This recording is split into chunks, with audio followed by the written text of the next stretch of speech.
Imagine being seconds away from losing everything, only to have an unexpected twist change your life forever. What happened that night will leave you speechless and show you the true power of courage and loyalty. Where are you watching from? Share in the comments below, and be sure to hit subscribe for more inspiring stories like this. Welcome back to Motivation for Success, where we share tales that inspire, challenge, and remind us of the extraordinary strength in ordinary people. Got your own story to tell? Post it in the comments, we'd love to hear from you. Now, let's dive into the rest of the story. Outside the Harley County Courthouse, dark clouds gathered in the sky, as if foreshadowing the tension brewing inside. The lobby was nearly silent as people checked in and proceeded through security. Courtroom 3, normally used for routine hearings, was packed to capacity. Journalists, curious onlookers, and a few somber officials filled every seat. At the center of everyone's attention sat Caleb Reade, a retired military service member, dressed in a modest uniform he hadn't worn in months. Beside him rested a large shepherd dog named Bear, whose calm eyes showed an alertness that contrasted with the heavy atmosphere. No one there expected a simple hearing to draw such a crowd, but the story had made local headlines. Caleb, wheelchair-bound from a severe injury, had come to plead his final case, the right to keep Bear, the very dog who had not only saved his life overseas but had also guided him through the darkest chapters of recovery. Under standard protocol, dogs like Bear are considered government assets and can be reassigned to new missions. Yet for Caleb, Bear wasn't a mere asset, he was family. This was the day the court would decide if he could adopt Bear permanently or if Bear would be deployed elsewhere.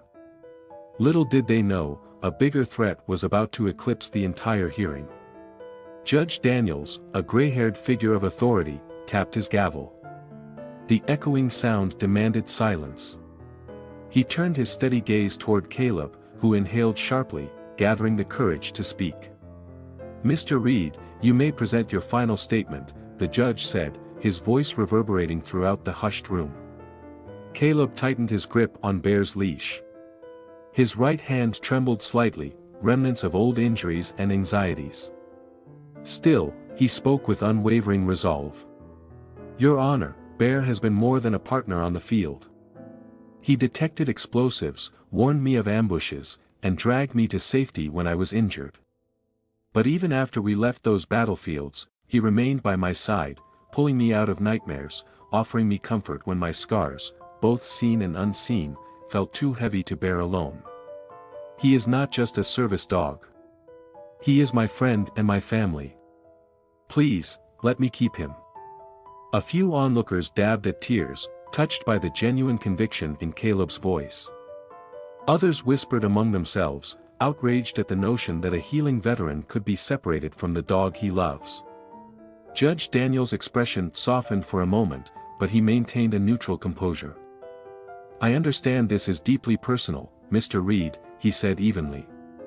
"However, we must also consider official protocols. Let me review the final documents." The room fell into tense silence. Then, out of nowhere, Bear stood, ears perked, posture rigid. A low growl rumbled in his throat. Caleb sensed the shift in Bear's demeanor instantly, like the alert stances he had witnessed in war zones. Something about Bear's behavior insisted, danger is near. "Bear, easy." Caleb gently tugged the leash. But Bear's growling persisted. The dog's gaze seemed riveted on the judge's bench, yet not exactly at Judge Daniels. It was as if Bear sensed something behind the dais, or in the air, invisible to human eyes. A soft murmur rippled through the courtroom. "What's wrong with that dog?" someone whispered. "He looks ready to pounce," another said. Judge Daniels set his pen down, eyebrows furrowed. "Mr. Reade, please control your dog," he instructed, though his own voice quavered with curiosity or concern. Caleb swallowed. "Your Honor, Bear never acts like this unless he detects a serious threat. He's trained to pick up on bombs, contraband, or hidden explosives. If he's reacting this way, something's off." A collective hush followed. Several people exchanged worried glances. A few even moved closer to the exit, anxiety creeping into their expressions. There was no visible threat in the room, yet Bear's unwavering stance told a different story. Two courthouse security officers, Officer Grant and Officer McKee, stepped forward. Both had stoic expressions, hands resting near their weapons. "We'll take a look," Officer Grant said, nodding at Judge Daniels. The judge sighed, clearly trying to maintain order. "Yes, please. Make it thorough. We can't proceed in an atmosphere of panic." While the officers advanced toward the front, Bear's growling intensified.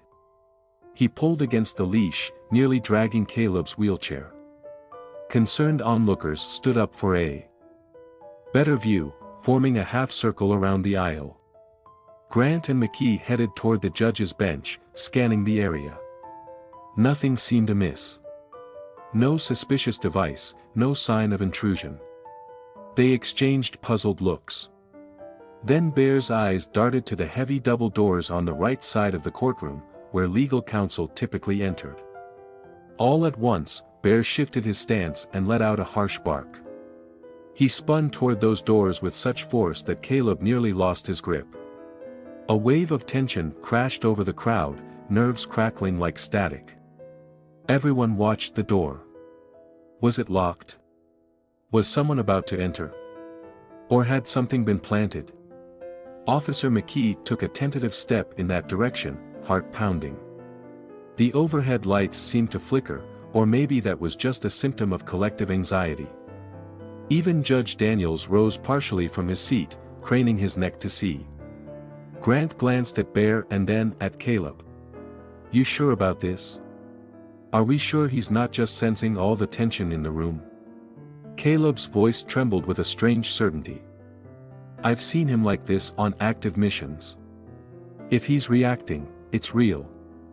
McKee steeled himself. He placed one hand on the doorknob, motioning the rest of the crowd to stand back. The moment felt as if the entire courthouse had stopped breathing.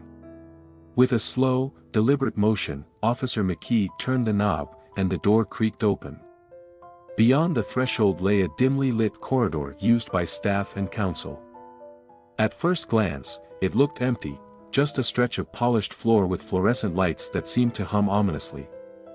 Bear surged forward, barking in a frantic, clipped rhythm. Caleb struggled to hold the dog in check. "Bear, stay," he commanded, though his voice shook. If Bear slipped free and there was a bomb or an armed intruder, the dog might charge straight into harm's way. Grant peered into the corridor. "I don't see anyone," he mumbled, flashlight in hand. Still, every hair on the back of his neck stood up. The silence was unnatural, stifling. Too quiet, he thought. The watchers in the courtroom grew restless, their fear turning tangible. A metallic clang sounded from somewhere in the corridor, echoing all around. The officers tensed, weapons drawn. Bear barked with renewed intensity, this time, the pitch of it was a fierce alarm. Caleb recognized it immediately, a call to warn others of imminent danger. He heard it countless times while stationed in foreign territories. "Step back," McKee ordered as he advanced another step into the corridor. "Grant, follow me." Grant hesitated, scanning the gloom. "I'm right behind you," he said, though his voice faltered. The metallic clang repeated, louder this time, followed by what sounded like footsteps. The corridor's overhead lights flickered, casting skittering shadows against the walls. Inside the courtroom, people instinctively pressed backward. Judge Daniels repeatedly tried to restore order, his gavel pounding against the block, but few paid attention. The tension swelled to a fever pitch. Bear jerked so hard on the leash that Caleb's wheelchair jolted forward. The dog's snarls sounded primal, sending chills through the crowd. "Please, everyone, stay calm." Judge Daniels pleaded, but his voice drowned in the rising wave of murmurs. Grant and McKee both vanished from sight as they ventured deeper into the hallway. Their footsteps echoed, followed by muffled radio chatter. Then, nothing but the returning hush. Bear seemed ready to tear after them, as if he wanted to protect the officers from an unseen enemy. Suddenly, a faint light danced at the corridor's end, possibly the beam of a flashlight. "Grant? McKee?" someone in the courtroom called out. No response. The next few seconds stretched interminably. A hush blanketed the room until Bear's next bark jolted everyone anew. Then, a new silhouette appeared in the corridor, walking slowly, each step measured. The shape was tall, hooded, face obscured by shadows. A hush of dread swept over every observer. Caleb's stomach lurched. He felt Bear trembling with tension. If the figure was armed or had set up something deadly, this could be catastrophic. "Stop right there," Judge Daniels commanded, a shaky edge in his authoritative tone. The figure paused. Behind him, two more shapes materialized, broad-shouldered individuals wearing dark jackets, each with something glinting in their hands. Weapons? Tools? It was impossible to tell. A few bystanders shrieked, some hiding behind benches. In uniform reaction, the entire front row stood and surged toward the exit. Court staff tried to corral them, but fear overtook logic. People tripped over seats in their desperation to escape. Caleb's heart hammered, sweat beading on his brow. "Bear, stay," he murmured, though his own instincts screamed to run. One of the hooded figures stepped forward, and a faint overhead light revealed a face partially hidden by a scarf. He spoke in a calm, eerie voice. "We have no interest in harming innocent people." His gaze then locked onto Bear. "We came for the dog." Caleb felt a jolt of ice in his veins. They wanted Bear. Why? Was it because they knew Bear's advanced training and loyalty? Could they intend to use Bear for some dark purpose? Judge Daniels banged his gavel again. "Who are you? State your business, or we'll have you arrested." The man cut him off with a chilling laugh. "Arrest us?" He glanced left and right at his companions. "By all means, try." In the swirling chaos, spectators pressed against walls, tears in their eyes. The two officers who'd walked into the corridor were nowhere to be seen. Panic soared as the hooded strangers faced ago, cleared his throat. "Mr. Reade, about your hearing, today has taken a turn none of us anticipated. But one fact is perfectly clear, Bear is not just an ordinary service dog. This entire courthouse owes him gratitude. And you, for standing by him." A hush fell as everyone waited. Was the judge about to rule on Caleb's plea right then and there? Judge Daniels continued, "It's beyond question that Bear's loyalty is indispensable to you, and to society. I see no reason to deny your request to adopt him." He paused, letting the magnitude of the moment sink in. "You've both earned this, and it's the least we can do." Cheers and applause broke out among the onlookers who hadn't yet fled the dramatic scene. Caleb exhaled a breath he hadn't realized he was holding. Bear, sensing his handler's relief, relaxed his posture and nudged Caleb's leg gently. Tears formed in Caleb's eyes. "Thank you, Your Honor. Thank you so much." The judge smiled wearily. "Thank Bear and his impeccable instincts. And let's not forget your unwavering commitment to him.